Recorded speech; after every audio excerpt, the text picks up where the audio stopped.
Welcome back to Life with Lyra. Today we're cooking rotisserie chicken. So go ahead and grab yourself some cooking twine or string, a chicken, your spices, and your rotisserie parts. Make sure your countertops are clean too. We're going to be using kosher salt, fresh cracked black pepper, garlic powder, onion powder, thyme, and rosemary today. You can use whatever herbs you want, but I prefer those. I also prefer to use fresh out of the garden, but not everyone has a garden that they can pull from.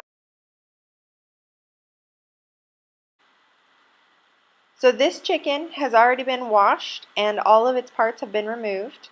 So you just want to dry it off with a paper towel. I use Viva paper towels because I feel like they can get wet and they don't leave paper towel residue or paper towel itself on the chicken. So you just want to dry it real good, and sometimes I'll even try and stick it if the Viva's really holding up. I'll try and stick it inside to dry out the inside as well. Then you're going to coat the chicken in the herbs.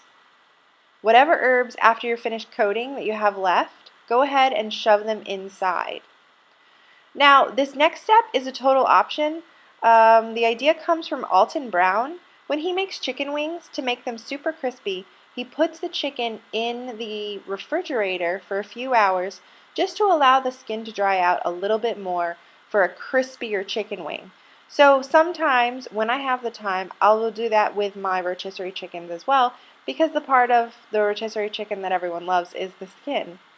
So now go ahead and get your twine or your string out, and you want to cut it so that it'll fit around the chicken.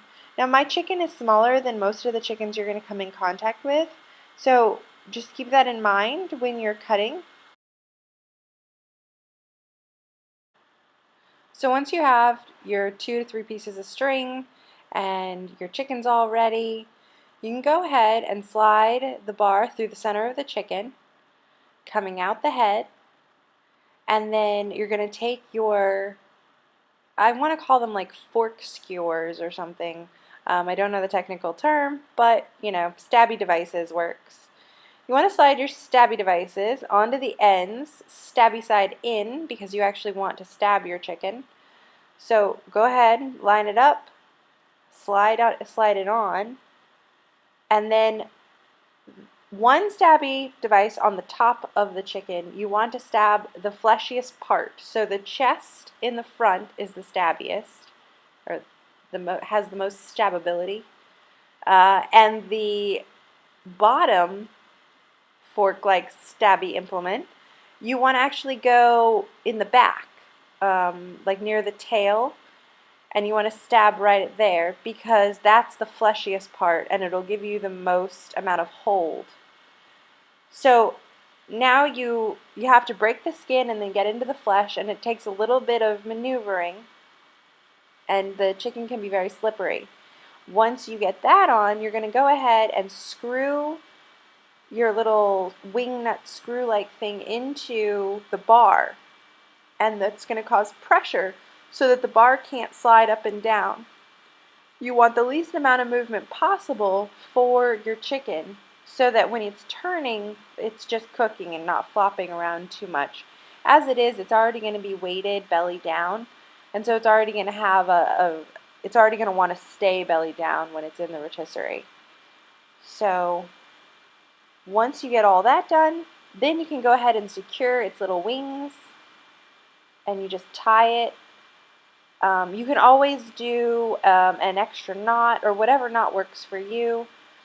On a cooking show, I once learned that you could clip the bottom skin of a chicken and actually use the chicken's own skin to secure the legs. And I thought it's a very cool trick, especially if you don't have enough twine, or I don't know. I just think it's a neat trick you can save on twine. In this movie, I'm going to do both. I'm going to cut the holes in the bottom of the skin, feed the bottom of the leg through the skin, and then I'm still going to tie it with twine anyways. Now this twine that I have is for cooking. I didn't just go out to the garage and grab it, which I definitely could see myself doing, but I didn't.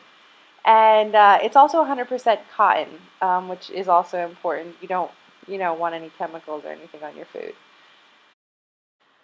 Now you're going to go ahead and place your bird into the rotisserie. The pole that the bird is on is square, and so would be your rotisserie, the hole that you're going to slide it into. So make sure that you have your drip pan underneath so that you don't damage your heating element. Slide the pole into the hole and just keep turning until it settles. And as you can see, the bird really wants to be belly down because that's where all the weight is. You're going to want to remember that when you're removing the bird, because you don't want it to flop over and burn you. I always put the bird in a cold oven. Even though they recommend preheating, it's a lot easier to get a bird in a cold oven and not worry about burning yourself. Now for me, my rotisserie says press rotisserie and start. You can change the amount of time, but that's pretty much it.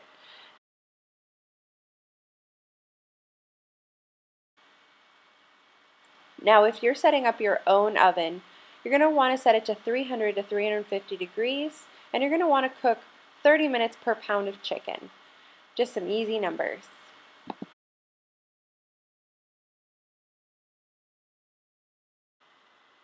So your chicken has hit 170 degrees, it's belly down in the oven, and you can go ahead and take a towel and grab the pole and pull it out. Remember, chicken's belly down. The chicken's belly down because that's where the weight is, and you do not want this chicken flopping over and hitting you. Very hot, very awkward, and you could end up dropping your bird and ruining dinner. So all you do is pull it out, throw it on a cutting board, and then remove the twine and serve however you wish to serve. I will admit on some lazy nights I've definitely just removed the twine and left the bird just like this, served it right to the table, and my husband can just pick the pieces he wants and leave what he doesn't want. The next day I make chicken salad and everybody's happy. I enjoyed making rotisserie chicken with you. Come do life with me again. And if you're not in the mood for chicken salad leftovers, make spring rolls. Watch my video. Thank you. Have a great day.